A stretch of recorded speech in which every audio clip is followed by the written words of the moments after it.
honestly, I never ever imagined that instead of speaking in the front of 800 to 1,000 people during the Cambridge Day, I'll sit in the front of my computer in the office and you'll try to do something like this.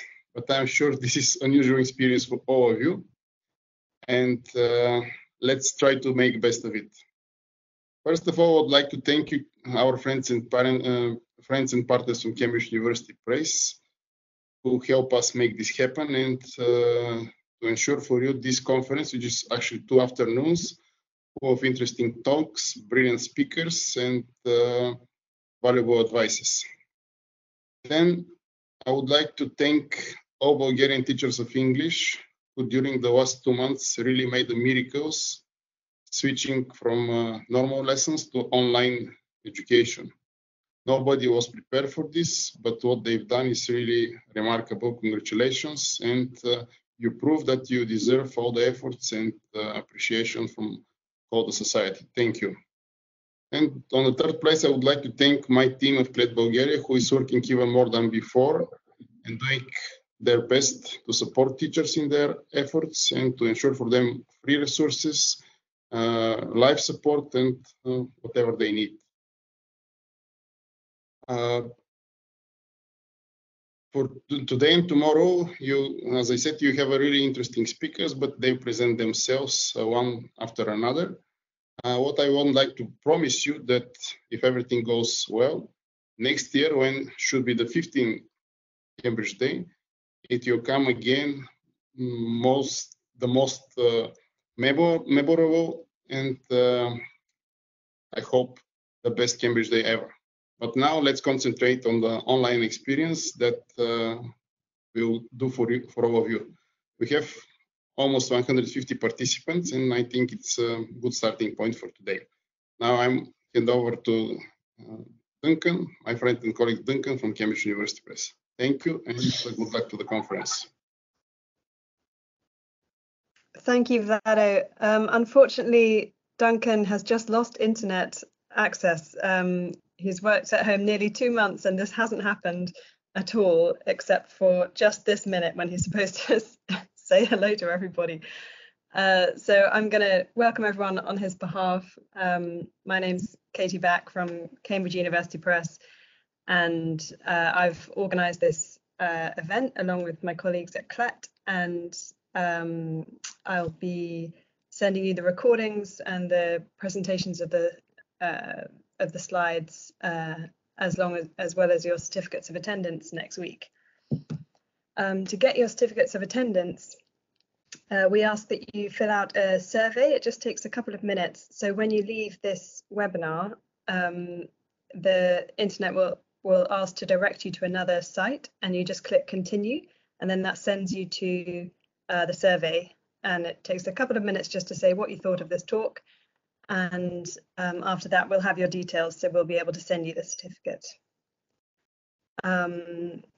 So yeah, I'm sorry Duncan couldn't be here to say hello and sort of open this event, but we're really pleased at the press that we could do this instead of a physical event, and hopefully next year everything will be back to normal and we'll have a brilliant Cambridge Day. So I think for now I can hand you over to Matt Ellman, who is our Professional Learning and Development Manager, who will be giving this talk. Thanks, Matt. Thanks, Katie, and thank you, Vlado. Nice to see you on the screen there. And welcome to all the teachers that are here. Obviously, it would have been much nicer to be there in Sofia, but you know, unfortunately, that wasn't possible this year. I like the sound of what Vlado's just said about the best Cambridge Day ever happening next year instead. So maybe we can make up for it next year. So thank you very much for tuning in. For those of you who don't know me, I'm a teacher and teacher trainer based in Cambridge, but I do a lot of traveling and training, speaking to teachers in various countries. And I've been to Bulgaria twice, I think. So hello to those of you who are saying hi to me in the chat, friends from Sofia and schools in Bulgaria. The topic today is digital tools for improving speaking skills. But before we begin, I'd just like to ask you a couple of questions. And if you could put your answers in the chat, that would be good practice, because I'll be asking you to do a few tasks as we go through. So question 1, could you please tell me if you're teaching primary students, secondary students, or adults, or a mixture?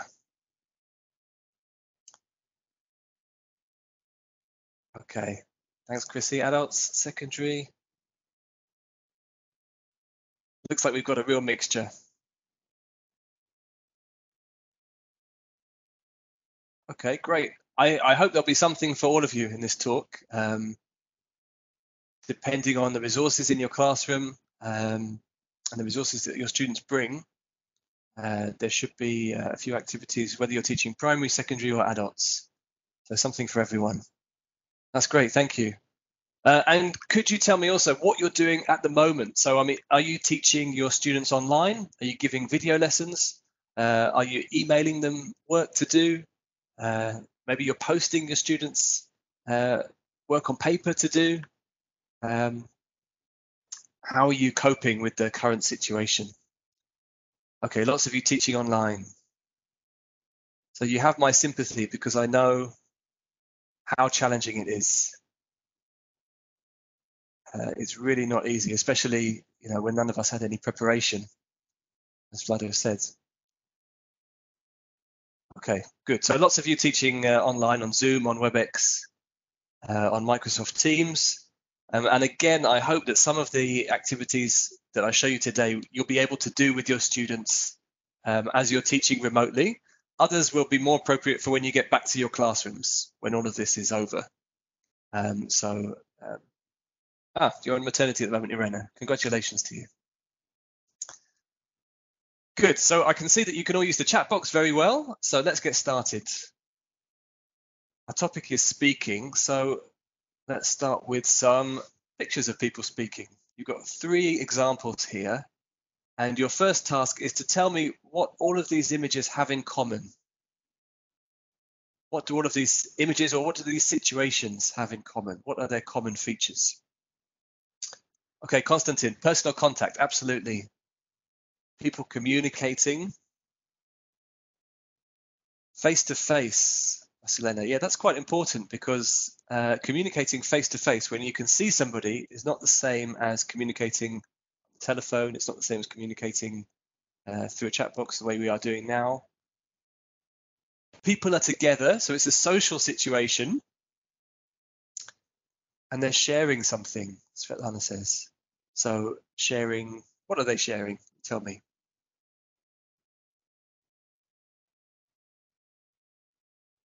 Sharing feelings, sharing food. And food and drink often go with speaking, don't they? That's something that we tend not to replicate in the classroom. You find these situations, people go to restaurants, they go to bars, they go to coffee shops, and they go there to talk. And yet in the classroom, we don't have any coffee or any beer. Maybe that's something we should try and change. Good, lots of emotions going on, which is also important, isn't it? People speak for a reason. They speak for a purpose. And, whether they're speaking to convey emotions, or they're speaking to try and change emotions, maybe. Maybe in this picture at the top left, this lady's friends they're trying to console her. They're trying to make her feel better. So they have a reason for speaking. Very good. What do you not see in the pictures? What is not there?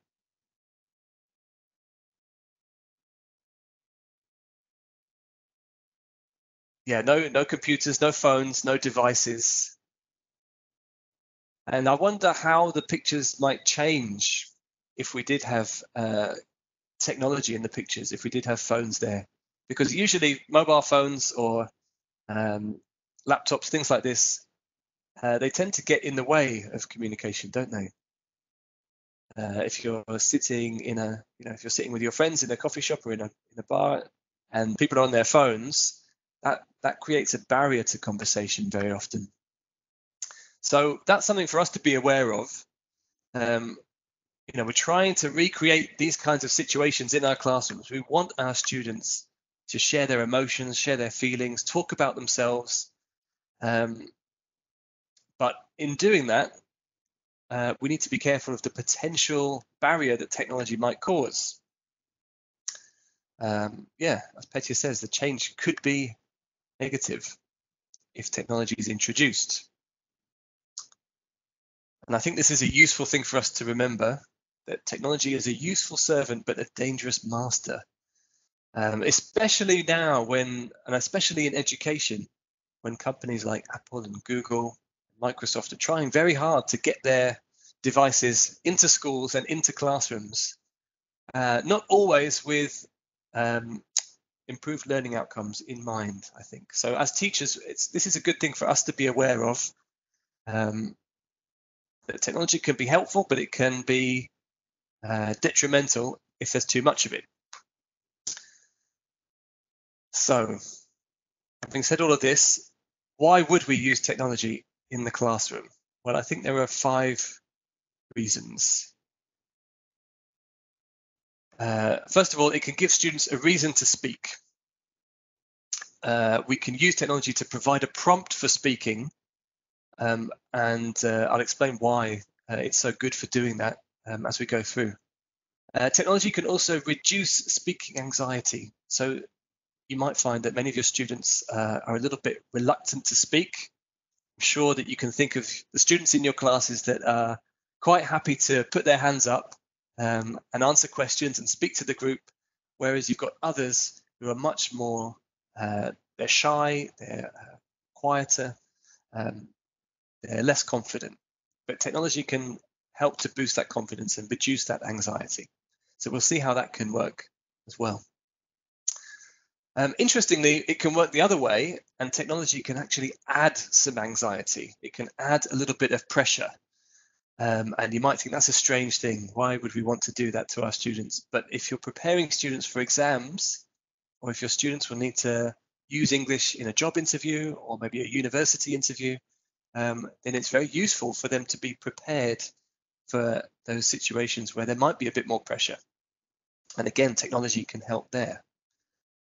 And then the final 2 points might seem a little bit abstract right now, but I think this will become clear as we go through, that we can use technology to make speech tangible, that we can use it to give us a product, something to work with, and using that product, we can give our students much better feedback on their speaking, which is of course vital if they are going to improve it. So I'm going to go through these 5 points one by one through the next 45 minutes or so. And as we go through, we'll see a range of activities that you can use with your students in the classroom or online, if that's how you're teaching right now. So first of all, I said that we can use technology to prompt speech, to give students a reason to speak. And if we were all together in that lovely big room in the hotel in Sofia, we could do this activity together, but I'll just have to explain it to you now. So use your imaginations to imagine how this might work in your classroom. First of all, we ask students to take out their phones and to open up their contacts page.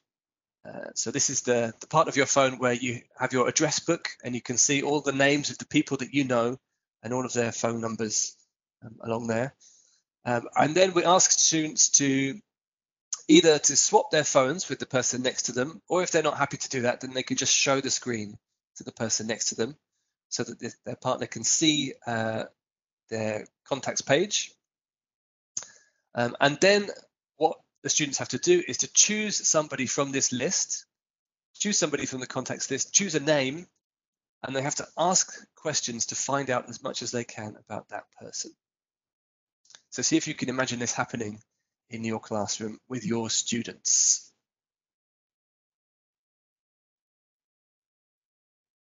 I'm going to ask you a few questions. You've got, I'm going to give you a minute to think, so you don't have to write something straight away, but 3 questions for you here. First of all, why would you use this activity?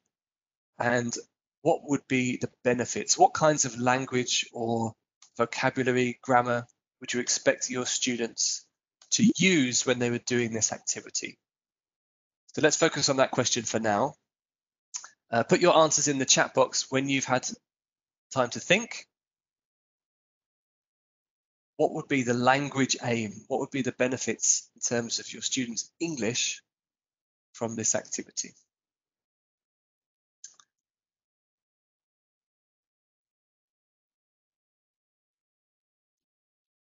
Okay, great. Thanks, Chrissy. So question building and tenses, personalizing the speaking task, asking questions. Maria says they won't be eager to swap their phones. That's an interesting point, Maria, and we'll come to that when we look at question 3 on the page, but thank you. Personal context is quite interactive. A couple of you have said phone language. I think the only phone language we might use is this word contacts page or maybe address book, because the rest of the time we're not really talking about the phone. And I think that's an important point.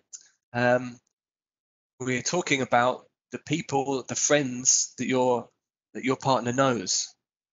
Talking about those people. We're not talking about the technology. Great. So describing people, we could be using adjectives to describe appearance. We could be using adjectives to describe personality, clothes, character, whether you like someone or dislike someone, and why.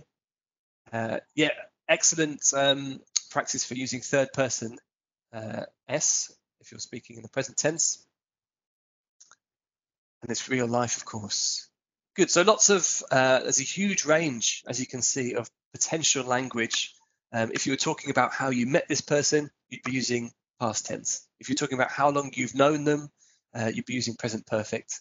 If you're talking about your future plans, when you might see them again, you'd be using future tenses. So all kinds of potential practice. A lot of you have mentioned privacy, personal data. We'll come to that in question 3. I'm not ignoring it.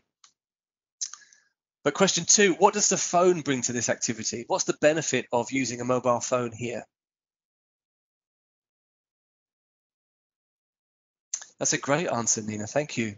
So it serves as a mediator here. It's providing us with the content, isn't it, of the discussion.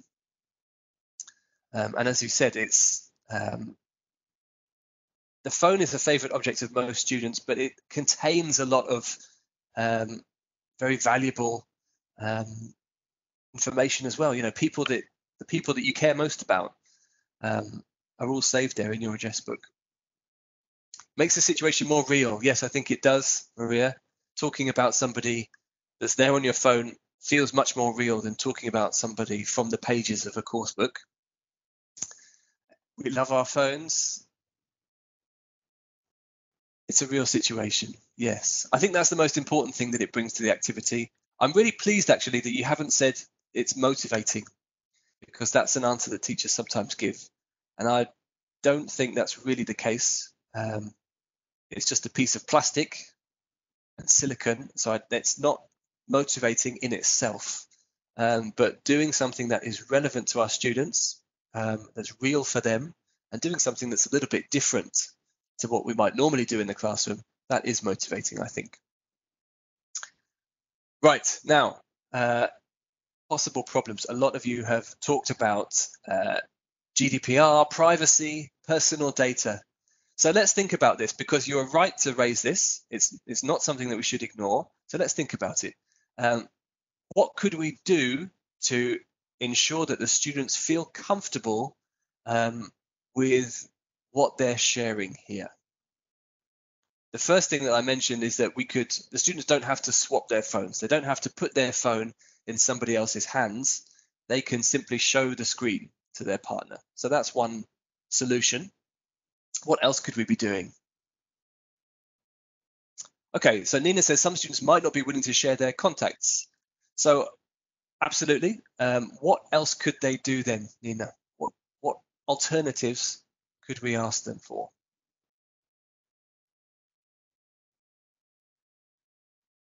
If they don't want to show their contacts. Okay, maybe show photos of people on their phones, but I can't imagine somebody being reluctant to show the contacts page and not and then being willing to show photos. So they could bring photos in, couldn't they? They could bring in photos, or they could, yeah, Petya, you've got the answer there. The students could simply write a list of people that they know. There's no privacy problem there. There's no data problem there. Yeah, Ilian, you've got the answer as well. Writing the names of some of their friends on a sheet of paper. So if you didn't want to use the phone at all, then there's always a backup. And that's something that we should bear in mind as we go through this session. What alternatives could we find to make this work in your classroom? Because all classrooms are different, all students are different, and it's our job to make things work in our own particular situation. Maria, I think that's a great idea, that the students could choose the person that they're going to be asked about. So the students could choose the section of the contacts page, or they could choose the individual person. Yeah, absolutely. Very good. So this kind of highlights just how much there is on our mobile phones that we could be talking about. So we could be talking about all of the people that we know, all of the people in our address book. We could be talking about the people that we've spoken to recently. If you take a look at the call log, you could ask the students, have a look at your phone. Who was the last person that you spoke to, and why did you speak to them? Great practice for using past tenses there. A lot of our students listen to music through their phones. We could ask them to talk about the playlists that they've got on their on Spotify or iTunes, whatever they listen to music on. What's the music that they listen to most? What's the last thing that they listened to? Tell us about it. Same thing with video playlists. If your students watching a lot of YouTube, who do you watch most on YouTube? Why? Tell us. And for all of these, you don't need to have the phone there on the table. The students could spend a minute checking what was the last thing that they saw or listened to, and then they can put the phone away while they have the conversation. And that's a very important thing. If you remember the pictures that we looked at before, there was no technology there on the table. And if we can replicate that in the classroom, we'll get more talk and less distraction. A couple of you have mentioned photos. Absolutely, a great source of discussion. And I've got a couple of activities for using photos later on. Yeah, fabulous source of stories. I think there's often a story behind a photo. What was happening at the time the photo was taken, who was there, and so on. And then finally, search history. What was the last thing that you searched for? And as you read that, you might be thinking, that's a bit private. But actually, if you look at this list, as we go down the list, we probably get more and more personal, don't we? So this is for you to strike a balance, really, with your students.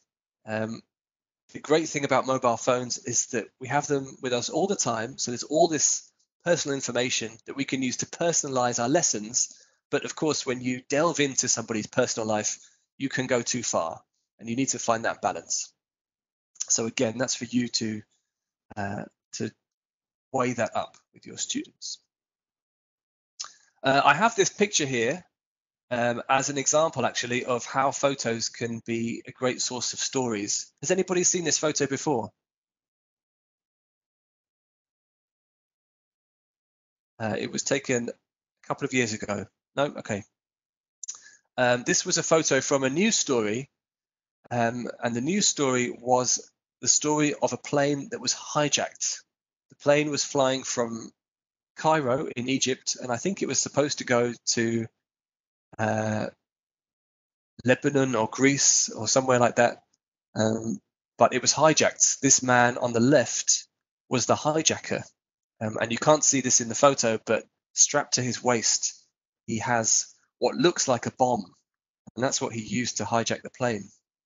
The reason that he hijacked the plane was because his wife had left him, and he wanted to send a message to his wife to say that he loved her and that he wanted to win her back.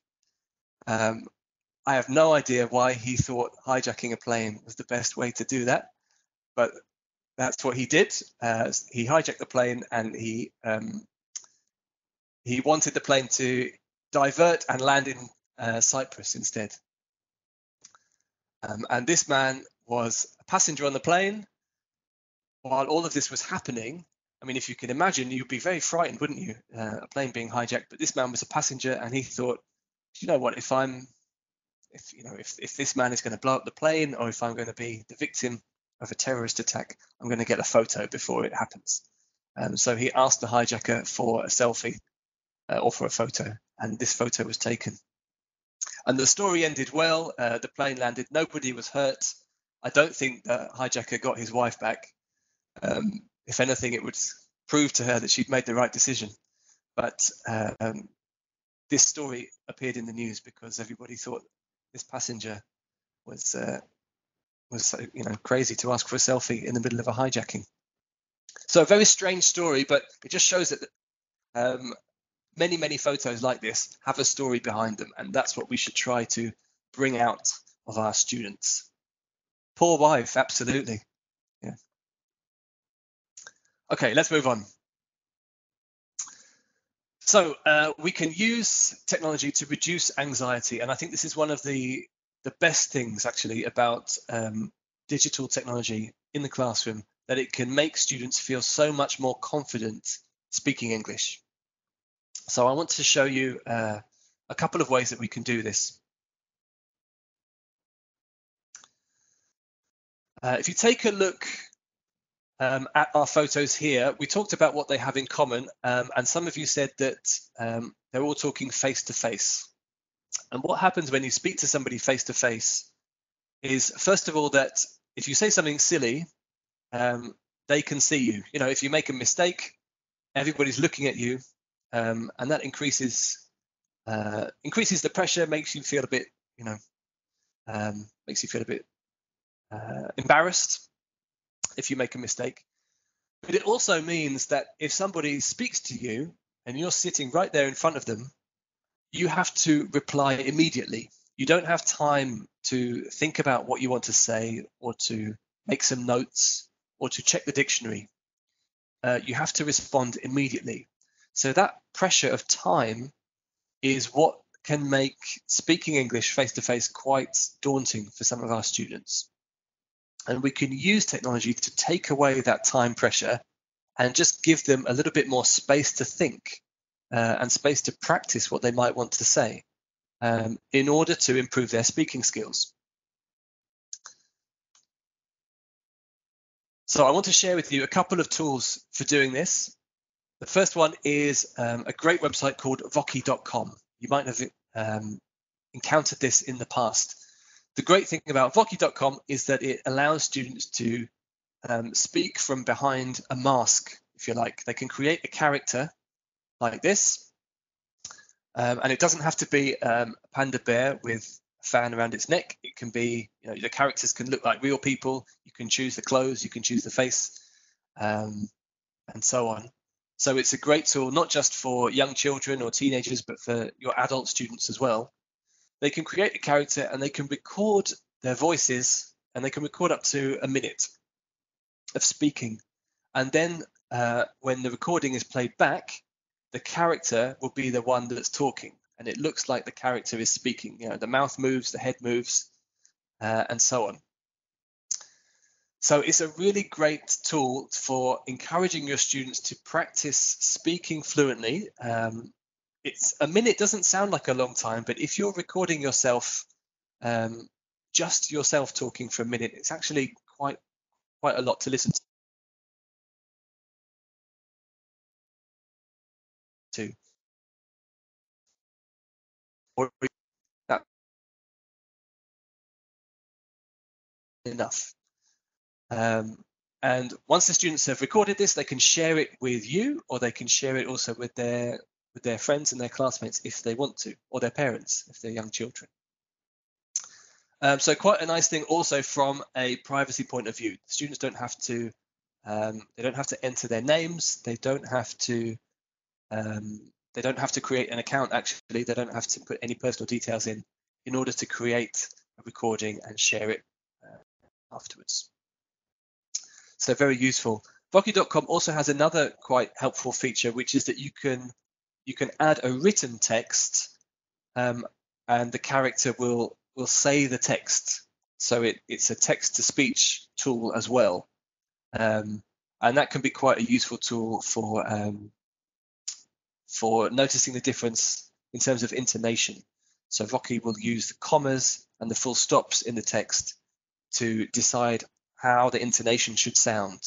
So it's a useful thing to, if you are trying to raise awareness amongst your students of intonation, you can ask them to put a text into Voki with no commas and no full stops, and then to add the commas and full stops and notice how it sounds different, which is quite interesting.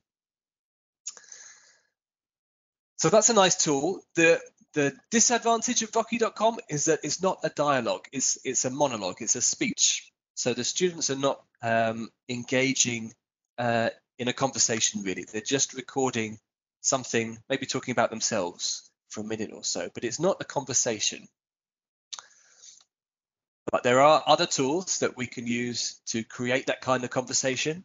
I'm sure that you're familiar with WhatsApp and the audio chat tool in WhatsApp, which you can use to do a similar thing. You can record your voice, but if we're using WhatsApp, we can have a conversation, so we can have a back and forth. And again, the difference between using this and between having a conversation in the classroom is that students have time to think. They have time to think, and they have time to practice what they want to say. If they record it and they make a mistake, then they can just delete it and start again. And what happens when students record their voices is that they might record 1 minute of talking, but they'll actually be practicing their speaking skills for much longer, for 5 minutes or for 10 minutes, because they'll be rehearsing, practicing, making a mistake, and then recording again. And as they're doing that, they're self-monitoring.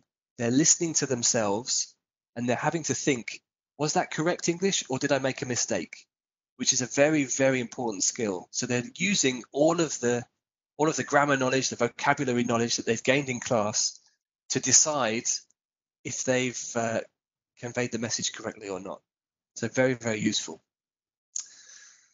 WhatsApp has its drawbacks in terms of privacy, in terms of blurring that line between the personal and the classroom.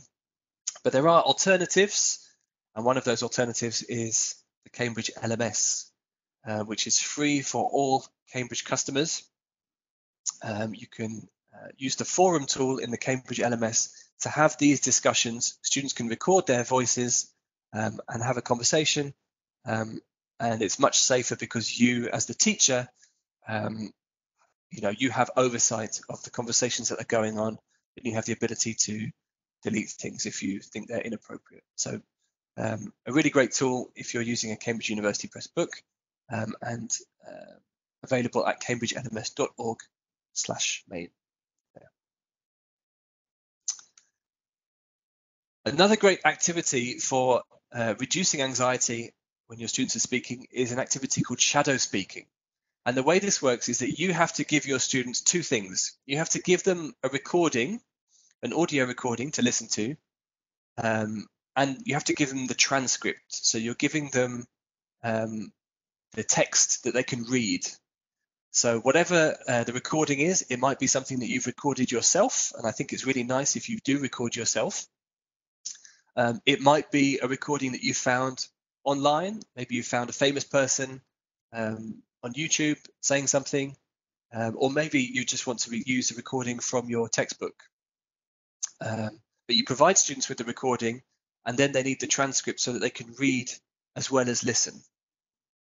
And what students have to do then is to listen to the recording and try to record themselves saying the same words. So they're going to use the transcript to say the same thing, and they have to try and replicate and copy the same intonation, the same pronunciation that they hear in the recording.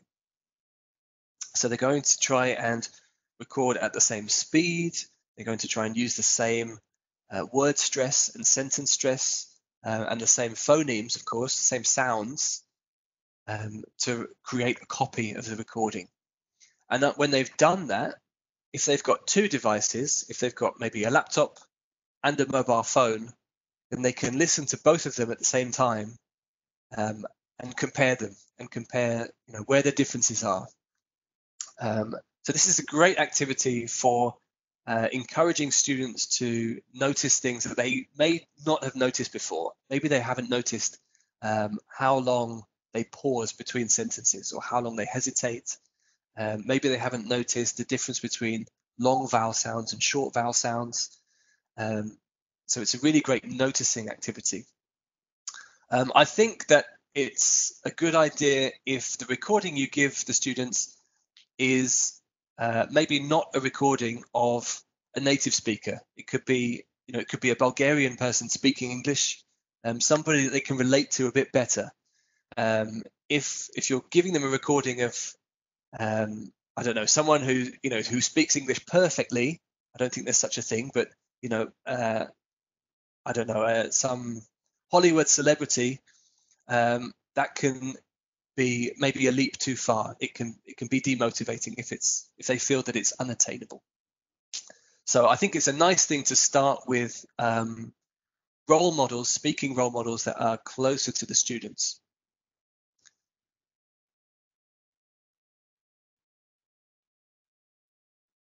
So a few activities there for using technology to reduce anxiety amongst your students, but the principles are kind of the same.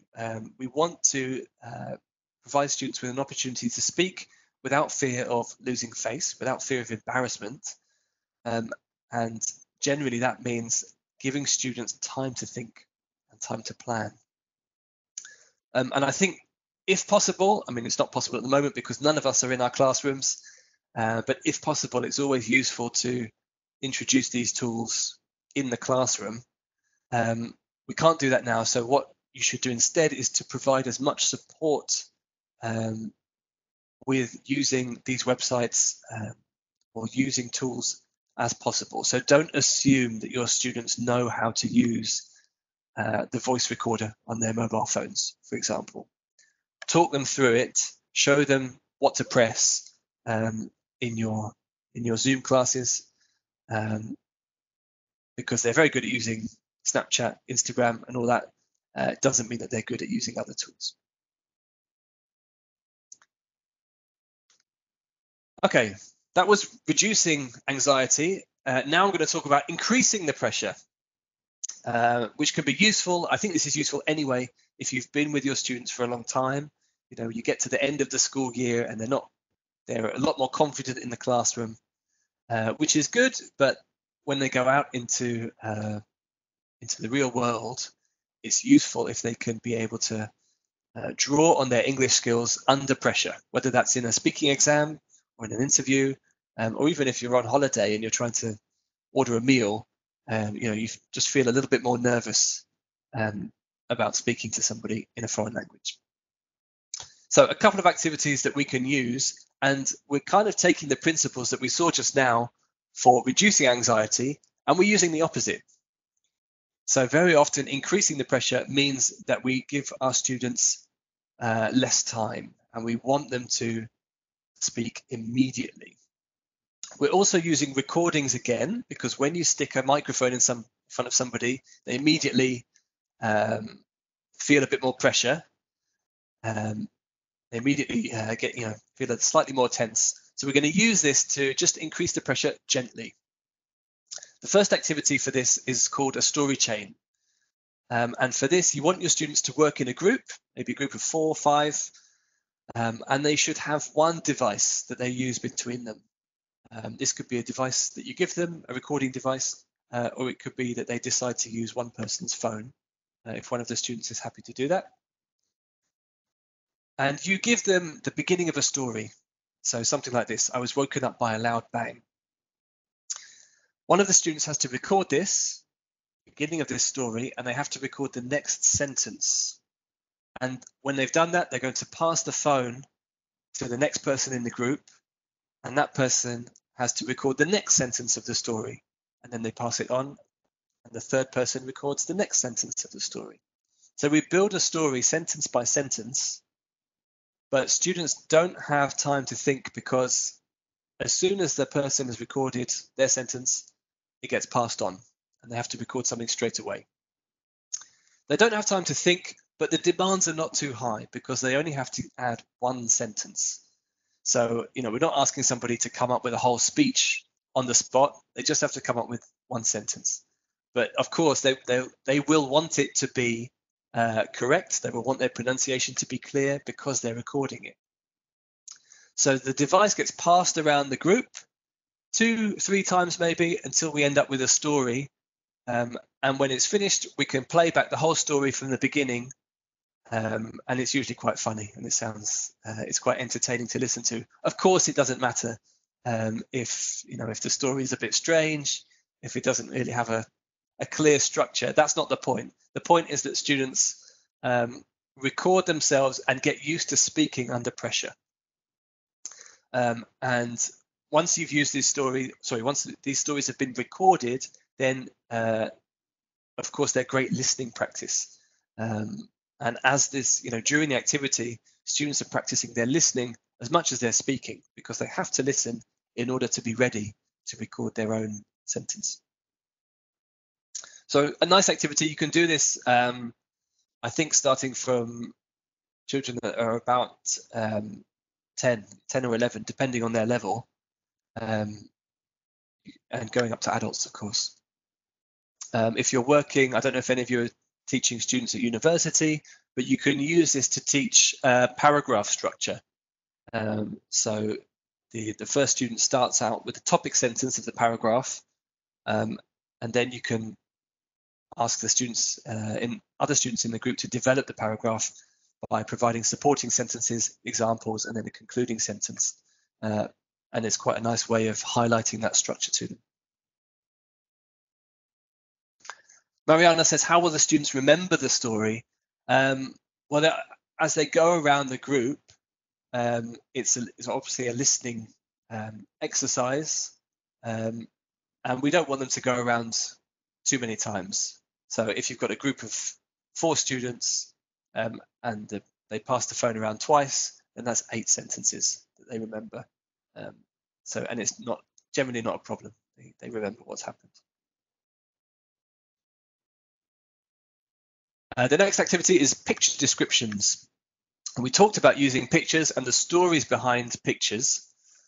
And a great way to exploit this is to ask your students to choose a picture that's important to them, a picture that maybe they're in the picture, or maybe they took the picture, and we want them to record a description of it. This is something that they can do for homework. Choose a picture, record a description, and then come to the classroom with the picture and with the description. You can do this now with your students, but they would have to email you the picture and the description because they can't show it on their camera. The reason they can't show it on their camera is because when they come to class, you show all of the pictures. If you're in your classroom, you can show the pictures on the floor or on the wall, and then you play a description from the student, and the rest of the class has to decide which picture is being described. So for this to work, you want the students to describe not what's in the picture, but the story behind it. So you remember that I told you the story of the hijacker. I told you the story of this picture. If we were doing this activity, then I wouldn't describe the picture saying there are 2 men, they're on an airplane, because you can see that. But I would tell you the story behind it. The story that I told you about this man trying to get his wife back, and you would use that to decide which picture is being described. So the pressure in this case, we're increasing the pressure because the students know that their recording is going to be played to the class. So they want to make it sound, they want to make it clear. They don't want to make too many mistakes. They want to make it sound interesting.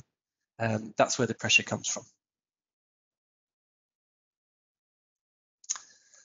Activity number 3 is what we call a paraphrase circle. And for this, students work in a group, again, maybe 4 or 5 of them. but this time they all need to have a device. So the students would use their own mobile phones. They would record 30 seconds or so talking about something that's important to them. So they might describe a hobby that they do, maybe a person that they admire, something like that. They record this 30 seconds, and then they pass their phone to the person on their left. That person has to listen to the recording only once, and then they have to repeat what they've heard. And of course, they won't be able to repeat the exact words, but they have to repeat the same meanings and the same information. They record that, then they pass it on, and the third person listens to the most recent recording and repeats it. They don't have to repeat the same words, but they repeat the information and the main points. And by the end of it, you've got maybe 4 or 5 recordings, and then all on the same topic. But if you're familiar with Chinese whispers, the idea of Chinese whispers is that as you pass on this information, small things change. Maybe people miss out a point, or maybe they misunderstand the point. And so the final recording might be slightly different to the first recording. So it's quite a nice exercise in listening, again, as well as speaking. But the pressure here comes from having to talk about something and record something that you've only just heard. There's no time to think. So it's quite a good activity for increasing the pressure there. They have to be creative and attentive, indeed. Svetanka. Daniela says, what if they can't do this or don't want to do this? Well, you tell me, Daniela, what alternatives would be available to you in your classroom? How else could you do this?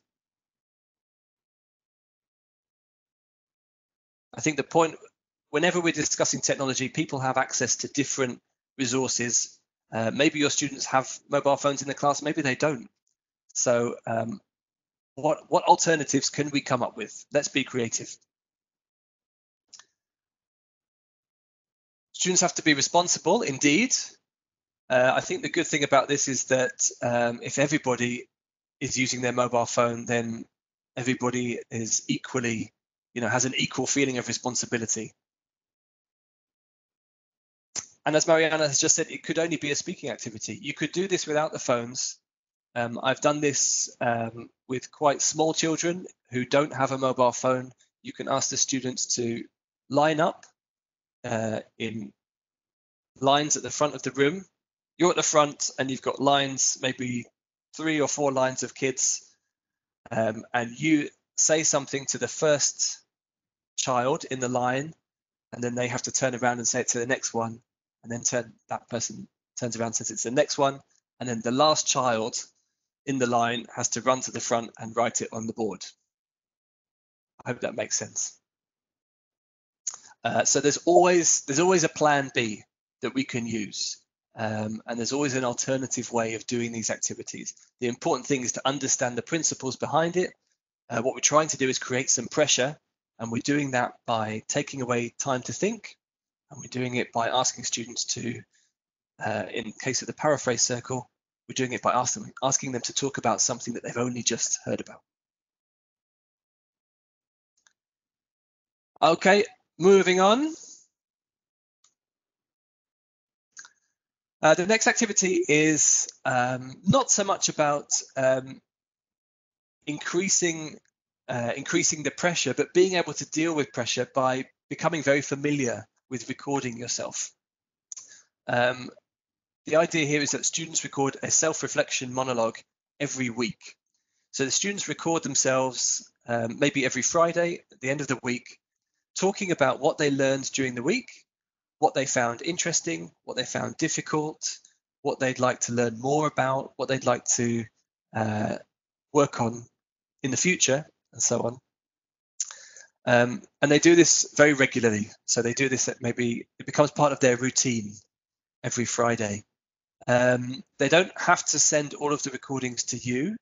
They might just keep them for themselves.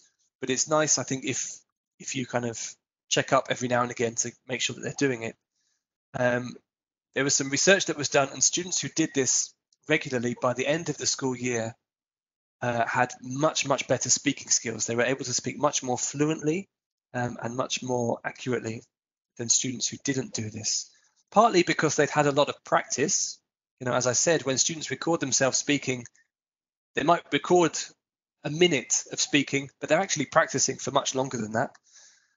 But they're also really thinking very hard about what they've learned and what they need to learn in future. So it's really developing their skills, you know, as autonomous learners as well. And the final thing here, if your students are preparing for exams, then why not ask them to practice the exam tasks and record the exam tasks? The really good thing about voice recorders that you see on phones like this is that they always have a timer. You can always see how long you've been speaking. So that's a really useful thing for many exam tasks that require students to talk for a certain period. By recording themselves, they really get used to talking for that length of time. I used to prepare a lot of students for the IELTS exam, and part 2 of the IELTS speaking test involves talking for 2 minutes on your own. And when you're doing that, it sounds like you've been talking for ages. So students do that and they think, oh, I must have been talking for 2 minutes. And then they look at the timer and actually they've only been talking for 30 seconds. So it's really good for them to make these recordings of the exam tasks just so that they get used to the feeling of doing that. Here's an example from B1 preliminary. This is something that students would do with the other candidate. So you'd have 2 students having this discussion, but you could easily ask them to record this on their own, and they could record this at home on their own. This is a task that students could be doing now, you know, at whatever time is convenient to them, and then maybe they could send you the recording, email you the recording later.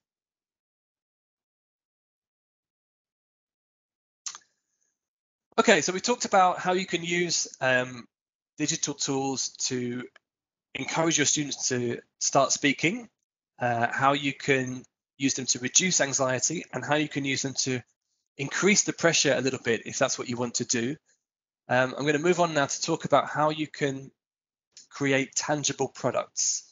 And for many of the activities that we've just seen, you will already have a product. There will be a recording somewhere, and that's a product. That's what I'm talking about.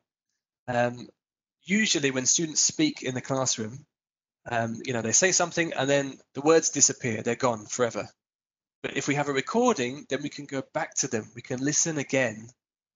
You can listen again as the teacher. That helps you to provide better feedback, but the students can listen again as well. And that can be a very motivating thing for them. So I want to give you, I'm going to show you now another example of a tangible product. So this is a video and there'll be sound on the video. I'll play it for you twice. The first time, I just want you to watch and enjoy this. And I think I may have actually played this for you the first time I came to Bulgaria. So anyway, I'm going to play it again.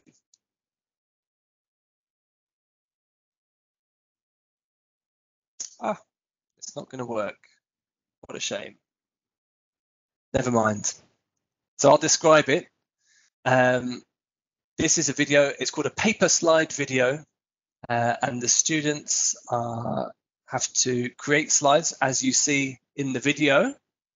And the recording, the camera doesn't move. The only thing that moves is the paper. So you can see that we've got actually a stack of paper here. And the only thing that you'll see is one of the students' hands as they take off the top piece of paper to show the next slide.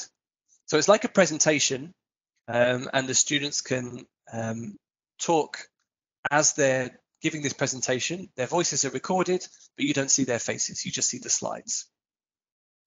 So I'm sorry that you can't see that, but here's how it works. Really nice activity, but it takes a little bit of time. There's a few steps involved as you do this.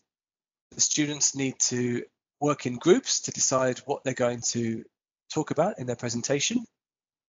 Then they plan their slides, and there's a lot of speaking taking place as they plan the slides here, because they're talking about what they should include, how they should divide up the information, and so on, who's going to talk at which points in the presentation.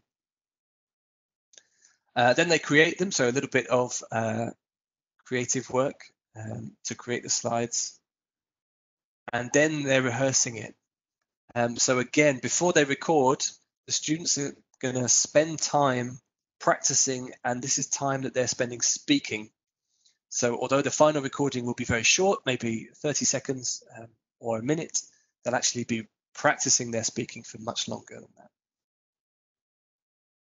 And then they record it in groups. The great thing about this is that you only need one device for the whole class. So this could be, when I recorded this, I used an iPad. That was, it was a school iPad, and I could bring that into the classroom, use that to record the presentations. So the students are not, they're not actually working with the technology. They're focusing on the presentation, focusing on their speaking, but they get the benefit of this product at the end of it, this video. And of course, they really enjoy watching each other's videos and showing these videos to their parents. Parents were very happy when I showed them these. I'm just checking the comments here. Mariana says you can use Animoto. You can use Animoto.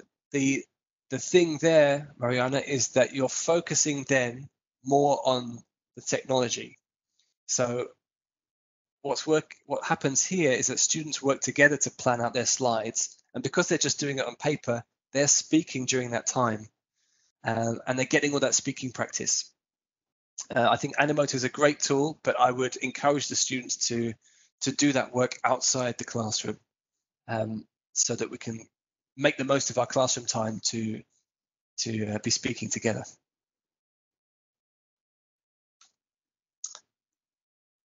Video recordings, some other ideas here. The great thing about these is that they allow students to display their speaking skills. A lot of students, you'll find, if you're teaching teenagers particularly, are making their own videos anyway, especially now. I don't know if you've heard of TikTok, this new social media platform, which has kind of taken off during this coronavirus crisis because everybody's making TikTok videos at home. But video recordings are a really good tool for benefiting students' oracy skills as well. So talking about not just the speaking and making sure that speaking is clear and accurate, but also that body language is clear as well and is conveying the message that the students wanted to convey. And I think the important thing, if you ask your students to make videos in the classroom, is to give them a clear context, a clear video context for their videos. Sorry. So this could be a news broadcast, it could be a TV interview, could be a chat show, or it could be a how-to video, how to do something. These are all things that your students will be very familiar with if they have spent any time on YouTube, and I'm sure that they have. And all we're doing here is the same thing that we would do if we gave our students a writing task. If you want your students to write something, then you give them a clear genre.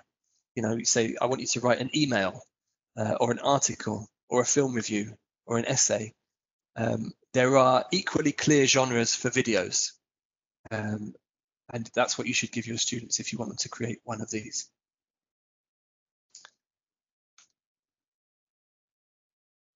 After you've created all of these recordings, what you really want to do is to save them somewhere so that your students are creating a kind of portfolio of all of the work that they've done. If you are using a Cambridge book, then the ideal place to do this is on the Cambridge LMS. Students can create their own portfolio of all the recordings that they've done. And it's saved under their own name, and their classmates can leave comments there as well. So that's a really nice way of kind of having this ongoing blog tool. But if you don't have access to that, then there are obviously many, many other tools that you could use. Edmodo.com is a great one that's set up for teachers and students to use. but there are lots of other tools as well that are designed either for sharing audio or for sharing video stuff. Petty has made a really good point here, which is that it's important to have their parents' permission. The general principle in schools that I've worked is that if this stays within the group, within the class, then it's okay. I think it's always good to discuss with your students the importance of privacy and how they shouldn't be sharing things outside of the group. So if you set up a class on the Cambridge LMS, it's private to you. You need a password to get in. All your students need a password to get in. And it's a good idea to discuss these issues with your students as you set them up. And of course, it doesn't hurt to have their parents' permission either, Petya. If you use a tool like Edmodo, which is set up for teachers and students, then Edmodo has built-in tools that get parents' permission, if that makes sense. So it allows you to communicate with the parents and with the students as well, because they've thought about all of that stuff. It's designed with that stuff in mind. Okay, finally, just to finish, when we've got all of this, we've got all of these recordings, we need to think about feedback. And I'm talking here about feedback, not just from you to the students, but from the students to each other, because that's very important. You might be familiar with SoundCloud, soundcloud.com. This is a website where people can share recordings that they've made. So usually it's musicians or wannabe musicians sharing recordings that they've made, and you can actually comment at specific points in the recording. So this is probably too small, but this recording, we're 43 seconds through the recording, and somebody's left a comment at this exact moment in the recording. So this is a great tool for you to be able to provide very specific feedback to students on individual parts of their recordings. You know, if they've made a particular error with grammar or vocabulary, you can point that out very clearly. But you can also just add general comments below, of course. The great thing about this, you'll see this is from a class of learners at IH London, but there are no names involved. The students' names are not there. And their faces are here, but they would have given their consent to have their photo uploaded, I hope. So none of your students need to be identified, although it's a public platform. They can exist here quite anonymously, which is a nice thing.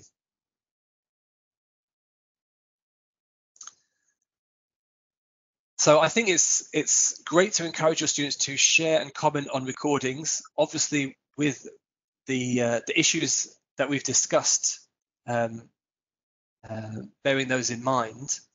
So if you're recording your students, then if no names are mentioned and no faces are shown in an audio recording, then there shouldn't really be any problems. If they're happy to share it, shouldn't be any problems putting that online. But getting comments on these is a very motivating thing. This is something that you can do through the Cambridge LMS. So it's just your class, just your students commenting on each other.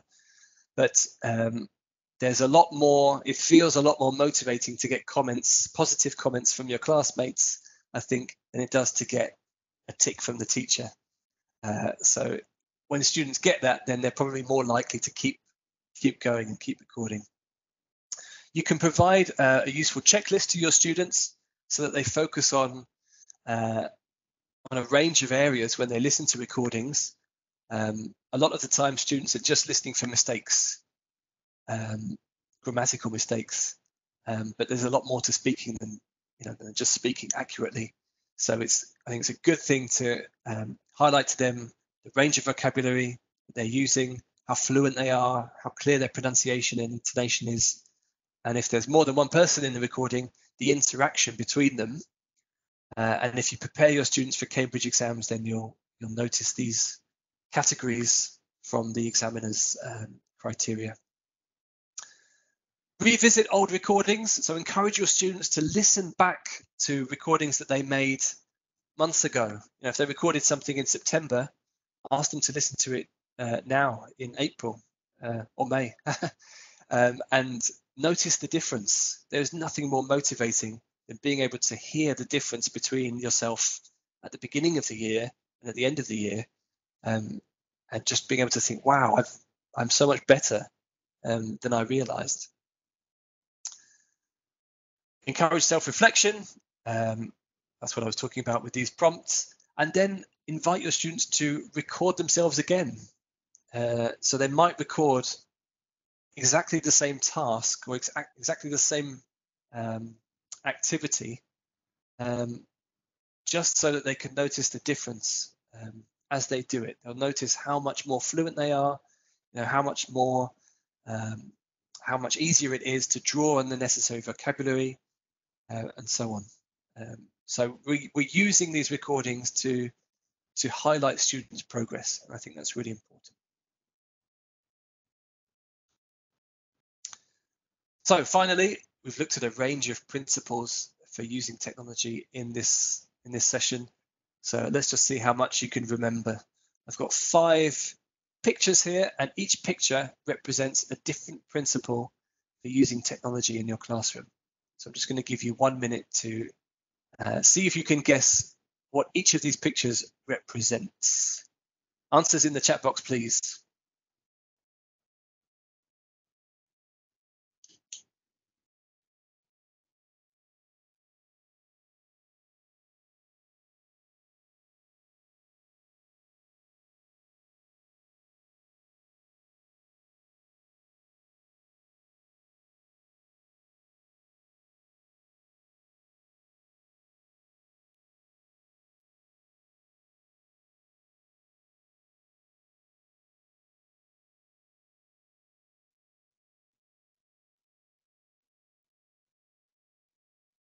Okay, some good answers so far. They're not all correct.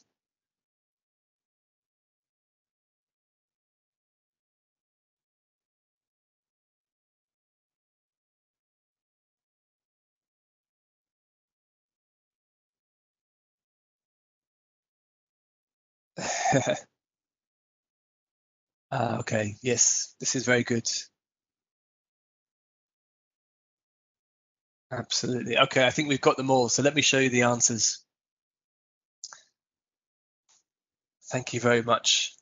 Principle number 1 is working with an aim. So that's the meaning of this image. And that aim should be a language aim, a language objective. How do you want your students' English to improve as a result of the lesson? So we start with the language aim, and then we choose the technology that will help us to achieve it, not the other way around.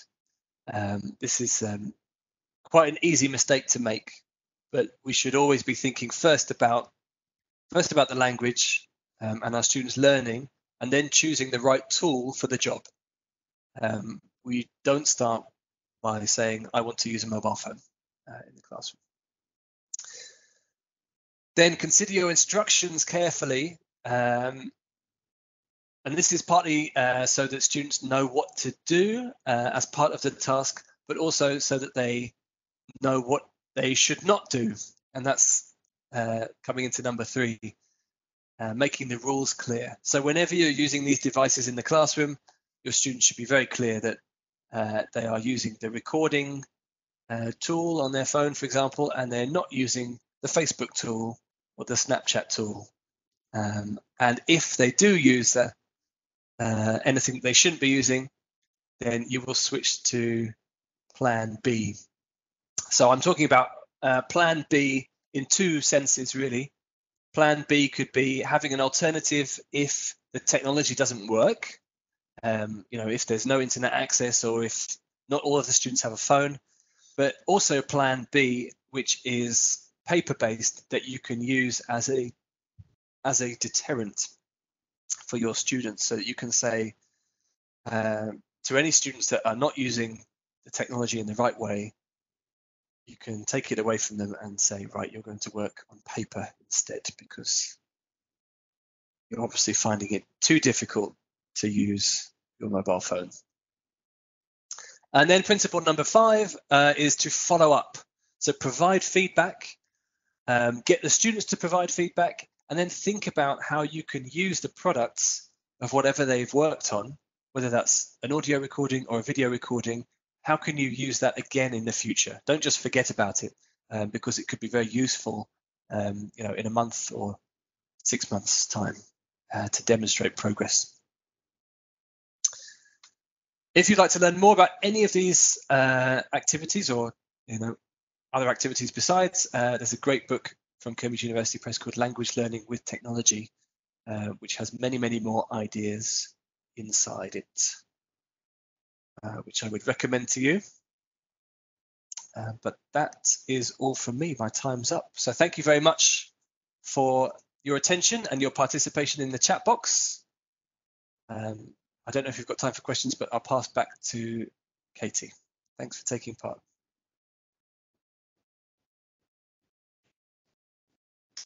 Thank you very much, Matt. Looks like getting a lot of appreciation in the comments, which is lovely. Duncan was able to join us towards the end, so I don't know if he wants to unmute and say a couple of words just to wrap things up.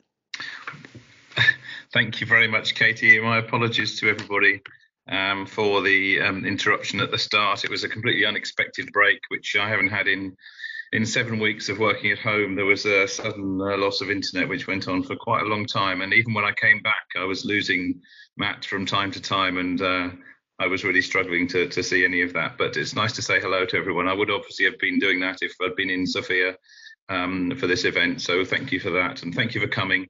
One of the things about the lockdown is I think it's presented us with some new opportunities that we weren't expecting. I mean, particularly more time in a way, because we're not traveling, and we have perhaps more focus when we're just staying in one place. We can also have more interaction with each other, which I think is a positive benefit. But we do obviously look forward to having more personal interaction, and I'm sure that we'll be returning to more traditional methods of teaching at some time. But will it be the same? I don't think it will. When the crisis first hit us, 10 weeks ago, we were thinking hard of how we could support teachers. And the first thing that we really wanted to do was to make sure that you had all the basics to run classes in a different way, to cope with not having the books perhaps that you would have had in the class and not being able to get back to fetch them. So in the World of Better Learning blog, which I hope that you all see on the Cambridge website, we've got features and regular articles and updates which help you to learn the basics of teaching remotely, and also the more specific how-to guides for specific courses that can really help you to work in an online environment. But once that initial crisis was over, we started to look further into the future. And I think that this is the stage we're in now, really, the kind of consolidation, strengthening of online platforms and the digital platforms, which were terribly overloaded, really, at the beginning, as lots of people rushed to register codes that they had in their books, but perhaps they hadn't ever used. So we're going to have some new developments on the ebook platforms to make them stronger. We're also going to be able to respond much more quickly, which means that perhaps there'll be more resources like that available in the near future. Now, schools are going to open again at some point in some parts of Europe. It's already happening. I mean, for us here, it seems a little bit concerning to consider that at the moment, but because perhaps in Britain we've got a particularly large number of people affected, and we're worried about that second spike of infections that may come with interaction.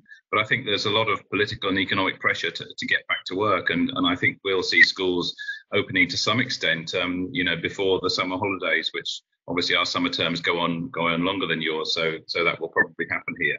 But when school starts again, whether it's in the next few weeks or in September, it's not going to be quite the same, is it? Hopefully we're going to maintain some of the things we've learned. We're going to be able to use digital materials more effectively and really capitalize on those benefits.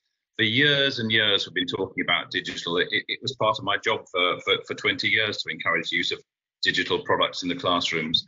And I think that this crisis may be the catalyst that really starts to make us take advantage of digital tools in a really effective and clever way, not just for the sake of the digital technology, but to help teachers, whether you're face-to-face or whether you're having to teach remotely. So I think there's going to be some things that stay the same and some things that change. In that regard, we really welcome your feedback and please do comment. We have regular meetings in Cambridge with the senior managers who are looking to get feedback from teachers. We have surveys going out. We really want to know what works and what doesn't work. In the last few weeks, we've been experimenting to some extent. We've been trying things out. Some have been good, some have been not so good. So let's all contribute to that development and you can be part of the future with us. So just really thank you for joining the webinar. I hope you enjoy the rest of the sessions. I would just like to take the opportunity, if it hasn't been mentioned already, to call out an event that's happening next week between Wednesday and Friday. It's called Cambridge at Home. It's a different type of webinar, really. It features ELT professionals that you will have heard of, like Scott Thornbury, Anne Robinson, Herbert Buchter. It also includes some other varied sessions, little quick bite sessions from people from outside our industry. So we'll have Stephen Fry, for example, reading short stories from entries that have come into Cambridge over the last few days. We also have got Susie Chan, who's an endurance runner, and she's going to be giving a quick fitness session, a quick burst during the day to keep everyone on their toes. And we'll be giving lots of breaks as well so that people can conduct their normal lives, because one of the biggest things about this stay-at-home crisis is that we have to juggle all of these things at the same time. Any moment I could have children coming into this room, they're expecting me to be speaking at 11 and now it's 12:15. So anything can happen and we have to be able to work around the situation. And also the one last speaker at that Cambridge at Home event I wanted to mention is the twice Michelin starred chef, but I've forgotten his name right now, so I can't tell you. But he was the youngest chef to get 2 Michelin stars. Tom Akins, Duncan. Tom Akins. Yeah, Tom Akins. So Tom Akins is going to be doing a join in cooking with me at some point during one of the days in the Cambridge at Home. So it's really a nice event. I think it's only been publicised in the last 24 hours or so you may not have heard about it yet, unless Katie or Matt's already mentioned it. So I thoroughly recommend that for your next day at Cambridge at Home, as we all are at the moment. So thank you for joining us and enjoy the rest of today and tomorrow, and good luck. Stay safe. Thank you.